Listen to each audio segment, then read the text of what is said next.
Here are 35 online reviews of the audiobook titled, Dragonfly in Amber. Written by Diana Gabaldon and narrated by Davina Porter. 1. Long, but pure pleasure. This series is wonderful.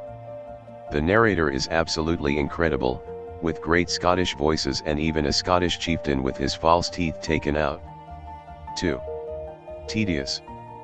First up, I have to say that Diana Gabaldon's first novel, Outlander, was a surprising delight. I expected it to be a bit of chick lit, and while there were elements of that genre, the story was strong and kept this bloke engaged and entranced. I was expecting a similar journey with Dragonfly in Amber. Sadly, I gave up halfway through part 2, after investing about 12 hours with this story. 3. Love It. I love this book. I have been avoiding buying the abridged version of these books for a very long time, hoping that the unabridged version would come to Audible. This series is wonderful for the romantic in all of us. Please hurry and put the rest of the unabridged versions on the website. 4. Dragonfly in Amber. Another exceptional novel by Diana Gabaldon. I have already read all of the Outlander series, but when they started to become available unabridged through audible.com, I just had to purchase them and read them again. Davina Porter, who has read all of the unabridged versions of the series, brings the characters alive. Only Ms. Gabaldon could bring to life Scotland in the 1750s so vividly, I could practically hear the wind whistle through the trees, and the draw of Jamie's sword. If you get a chance, grab the series. Audible has the first 3 unabridged, the other 3 abridged, but I would assume that they will come available unabridged soon. 5. Boring. Even though I enjoyed the first book in the series, I should have known that I was really done with the story after nearly 20 hours of listening to it. I bought the second book and couldn't get more than an hour into it when I had to stop. Neither the story nor the voice of the narrator could hold my attention. It made me fall asleep. 6. Let down. I loved the first book and was thrilled to jump into the series, but the second book gets bogged down in a million minor characters and subplots. I am near the end, I think, but the unnecessary details of Claire sewing up a man's testicles put it over the top. The narrator is still great, but she cannot save the plot. 7. Met. Any additional comments? I just couldn't stay with this book. I started it 3 times, getting closer to the end each time, but I just couldn't listen to the end. I swear, if I had to listen to her whine, Jamie, one more time, I was going to lose it. 8. Was she being paid by the word count? I enjoyed the first Gabaldon novel I read, although I did think it was longer than necessary. This one just goes off the charts with more of the same. Love scenes get really tedious. Killings get really tedious. Minimal character development. There are parts of the story that are engaging, but too often it is just a soap opera.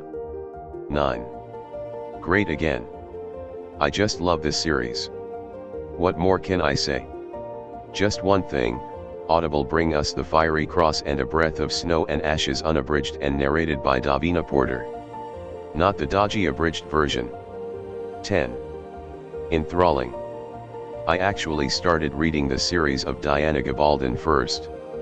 I could not believe the research, the descriptions, and the way the whole story just captured your imagination.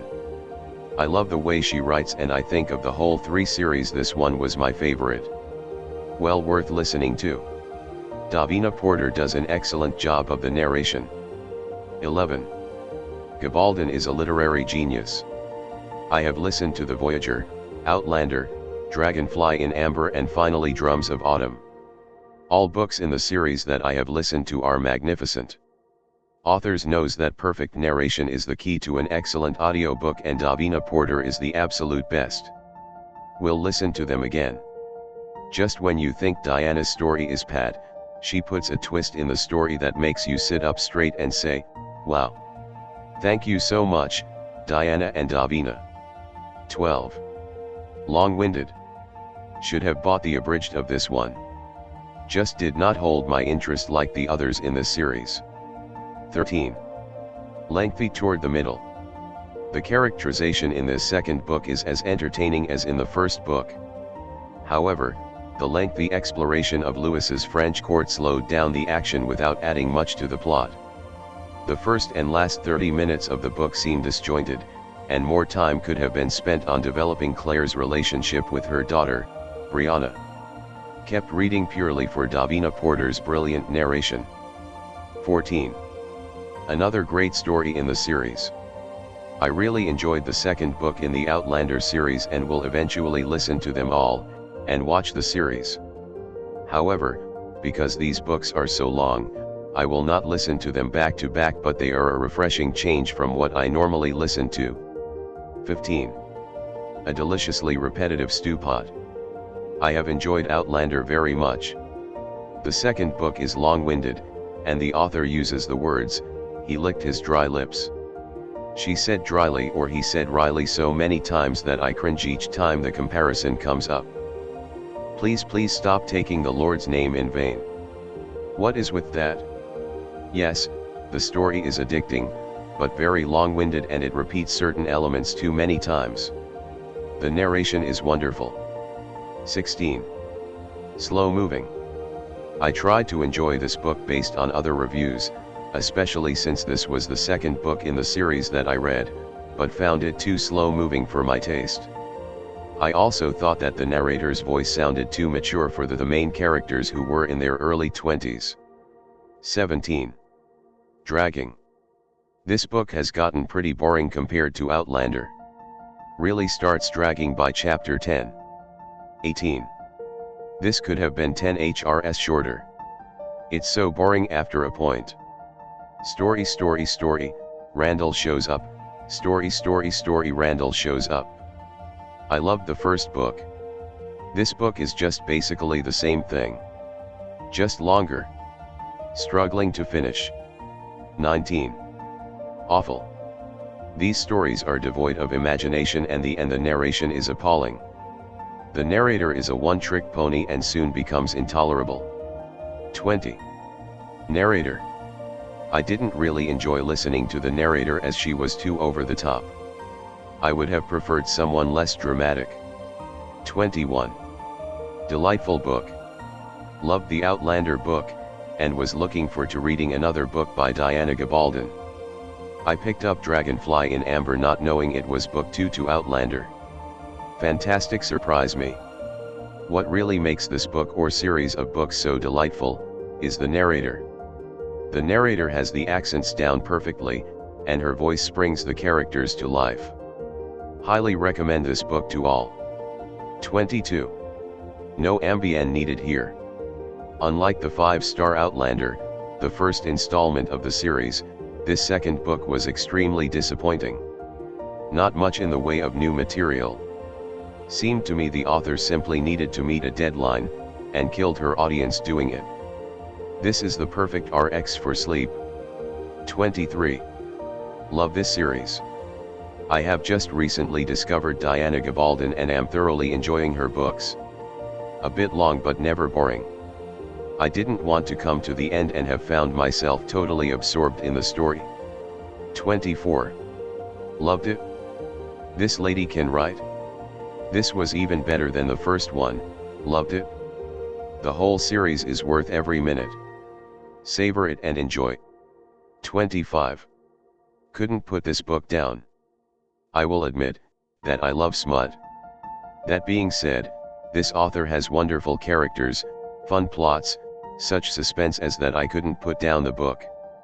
As I write, I'm downloading book number 2. Although I would definitely categorize this as a chick book, I really enjoyed it and would high recommend it. 26. A great Highland story. Seldom have I had so much fun learning history this way. You get a really great idea of how France, England, and Scotland were interacting in the 18th century. Lots of twists and turns, especially with the time travel element. One of the best narrators ever. 27. A guilty pleasure.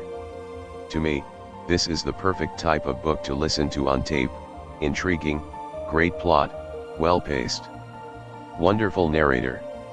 28. Still hooked. As I said before, I am not a fan of time travel novels. This series is so captivating. When I finished Outlander, I couldn't wait to get started on Dragonfly in Amber. Gabaldon is amazing at her limitless ability to keep the reader glued to her story. 29.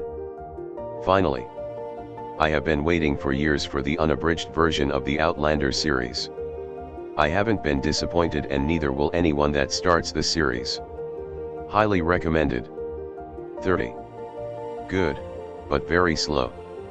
Because I loved the first good in the series, I was compelled to continue the saga. This book, however, was very slow moving. Of course I wanted to finish because the series is so interesting, but it's super slow. And while I am aware it is a long book, it dragged. I will continue the series because it is so interesting and you need to read each book to continue to the next. I hope they don't drag as much as this one did for me. 31. Not worth it? Now, I barely made it through Outlander, so I really shouldn't be surprised that I had to DNF this within a couple of chapters. This book is objectively well written, but just not to my tastes as a reader.